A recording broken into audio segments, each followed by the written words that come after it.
पटना 16 जनवरी 2024 फुलवारी के हिंदूनी गांव की दो बच्चियों के साथ हुई दरिंदगीपूर्ण कार्य के कई अनछुए पहलुओं की भी जांच होनी चाहिए। केवल एक व्यक्ति द्वारा दो बच्चियों को उठाना व दुष्कर्म की बात अविश्वसनीय है। अन्य दोषियों की पड़ताल आवश्यक है। घोषित मुआवजा नाकाफी है। साथ ही यह घटना कई सरकारी योजनाओं का पोल खोलती है।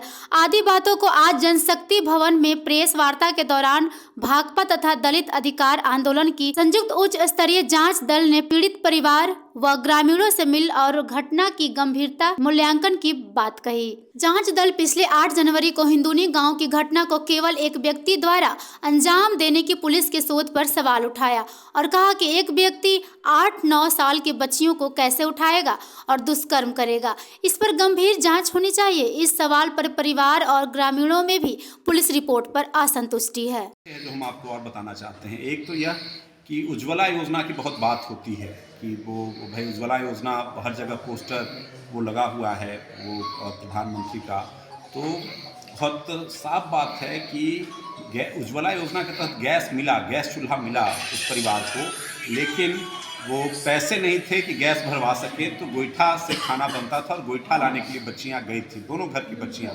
एक घर में उज्ज्वला योजना से गैस सिलेंडर और चूल्हा भी नहीं मिला है और एक में मिला हुआ है, लेकिन पैसे के अभाव में गोईठा पे ही खाना बनता था। तीसरी बात और ये है कि जो मुआवजा की राशि है वो महज 8,25,00,000 रुपए देने की बात हुई है, 8,25,000। तो यह जो है वो अपने आप में यह है कि ये राशि भी बहुत कम है। वो अभी विकलांग है, उसकी माँ, उसकी एक बूढ़ी दादी है, एक छोटा बच्चा है 4 साल का, एक उसकी फुआ है जो अविवाहित है। ऐसे में वो परिवार का चलना वो मुश्किल है, बहुत पीड़ा में वो परिवार है, बहुत संकट में परिवार है, और इसलिए हम लोग उस मुआवजे को भी बढ़ाने की मांग कर रहे हैं। उस दिन भी हम लोगों ने कहा था कि 25 लाख मुआवजा कम से कम देना चाहिए। हम आज कह रहे हैं कि कम से कम 20 लाख मुआवजा उस परिवार को मिलना चाहिए। तो यह एक और बात है जो आई सामने में कि लगातार इस तरह की घटनाएँ होती हैं बच्चियों के साथ में। क्षेत्र में वो हुई हिंदूनी गांव में, जहां 2 बच्चियों के साथ में दरिंदगीपूर्ण कार्रवाई, बलात्कार और पीट करके मार करके उनकी हत्या कर दी गई।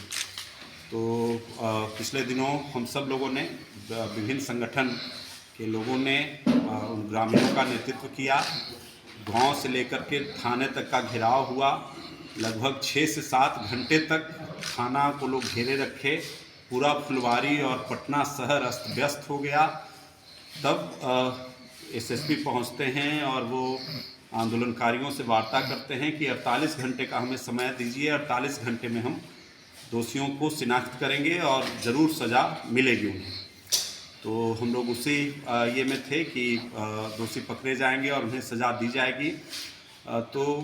लेकिन अभी जो एक तथ्य सामने आया कि केवल एक दोषी की ही पहचान हो पाई है और कहा जा रहा है कि केवल एक ही दोषी है जिसकी गिरफ्तारी हो चुकी है। लेकिन सवाल ये बनता है, हम लोगों ने जब ग्रामीणों से और तमाम लोगों से जब बात किया, पीड़ित परिवार से बात किया, तो अपने आप में एक संदेह उठता है कि एक व्यक्ति 2 बच्चियों के साथ में को कैसे उठाएगा, उठा करके ले जाएगा, दुष्कर्म करेगा और फिर उनकी हत्या करेगा और फिर दूसरे जगह पर ला करके उसको फेंक देगा। ये थोड़ा आश्चर्य वाला बात है, अविश्वसनीय बात है। तो सीधा तौर पर हम प्रशासन से और जांच दल से हम पूछना चाहते हैं कि आपकी जांच में क्या जांच पूरी हो गई आपकी? जो आप कह रहे हैं कि हम लोगों ने पूरी तरह से जांच कर लिया और एक ही व्यक्ति दोषी है जिसकी गिरफ्तारी हमने कर लिया है, तो उसमें संदेह है और हमारी मांग है कि उसमें और गंभीरता से उसको जांच की ज़रूरत है। केवल एक व्यक्ति उठा के नहीं ले जा सकता है, गलत काम नहीं कर सकता है और उसकी हत्या करके एक जगह पर दोनों को नहीं फेंक सकता है। तो यह है। दूसरा, और भी उनको दुत्कार दिया जाता है। इस घटना में भी पहला दिन दुत्कार दिया गया, तब जा करके जब सब मिला है तब पुलिस एक्शन में आई है। तो ये अपने आप में सवाल उठाता है कि आज भी जो कमज़ोर वर्ग के लोग हैं, जो दलित हैं, जो गरीब हैं, उनकी आवाज़ को नहीं सुना जा रहा है। ये अपने आप में बहुत बड़ा सवाल इस व्यवस्था के ऊपर उठता है। कमी कहाँ है सर, ये बताइए। कमी है हमारे तंत्र में, कमी है हमारे सिस्टम में, पुलिस प्रशासन की संवेदनशीलता में। तो आप तो सर महागठबंधन सरकार में अलायंस में हैं, फिर भी ये कमी को आप लोग नहीं देख पा रहे हैं। देखिए, हम लोग अलायंस में हैं, हम लोग कर रहे हैं, लड़ रहे हैं, और साथ में अगर ये सवाल है तो इन सवालों को उठा भी रहे हैं। कौन इन सवालों को उठाएगा? कौन इन सवाल? एक बच्ची का तो मेडिकल रिपोर्ट